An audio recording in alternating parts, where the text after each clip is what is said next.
Lâchons prise. Laissons-la s'effilocher cette compétitivité d'un autre âge, qu'advienne enfin une manière autre d'envisager le partage. Quittons ces rivages, quittons ce clair-obscur, ce fatras, dont se sortent les mieux armés selon des critères aussi factices que périmés.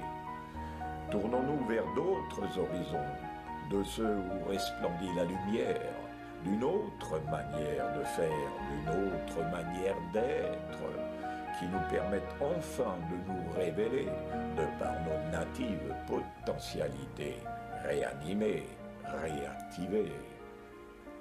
Seuls susceptibles de nous affranchir du joug d'une collective impuissance, s'échinant à soutenir la féroce concurrence d'hégémoniques pouvoirs, s'exonérant des lois et des frontières au profit d'une marchandisation en passe de devenir souveraine, se riant et de l'humain, et des nations, et des peuples, et des idéaux, de la terre et de l'air, des océans comme de l'eau claire, afin que puissent se parfaire des profits à outrance, au défi à l'humaine intelligence.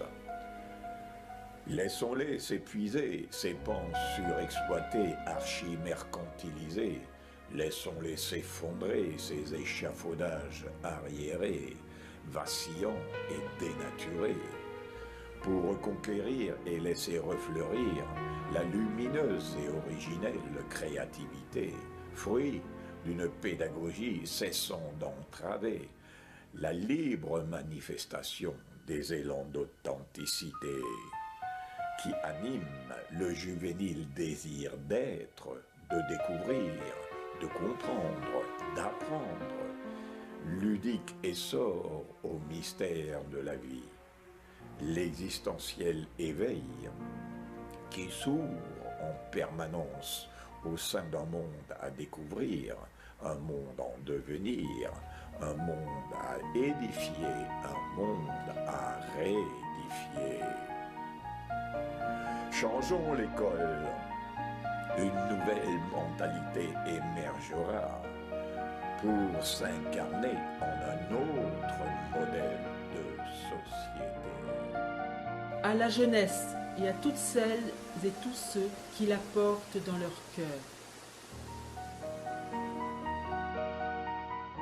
L'équilibre de ce monde ne tient plus guère qu'à quelques fils que des pouvoirs obtus, en proie à une avidité sans borne, s'acharnent à tendre jusqu'à leur extrême limite, sans voir un seul instant que, parvenus au-delà du point de rupture, ils périront eux-mêmes, corps et biens, tout comme l'humanité qu'ils auront entraînée à la dérive à leur suite. Ils sont partout, ces fous inconscients, et, pour notre plus grand malheur, bien trop souvent tapis en notre propre sein. Alors, cessons la course à la voir. Stoppons l'engouement au paraître, le factice nous claque dans les mains. Le bluff cadence la danse de nos errances et rythme notre déclin.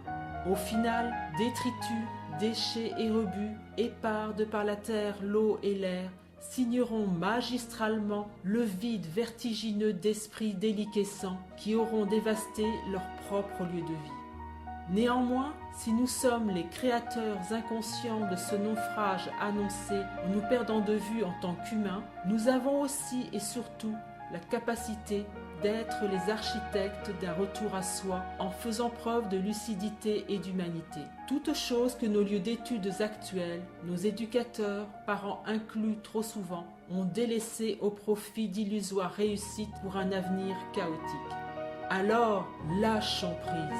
Foulons au pied cette école de la compétition acharnée qui mène à l'exploitation des uns par les autres, du labeur sans cœur, de la peine qui enchaîne.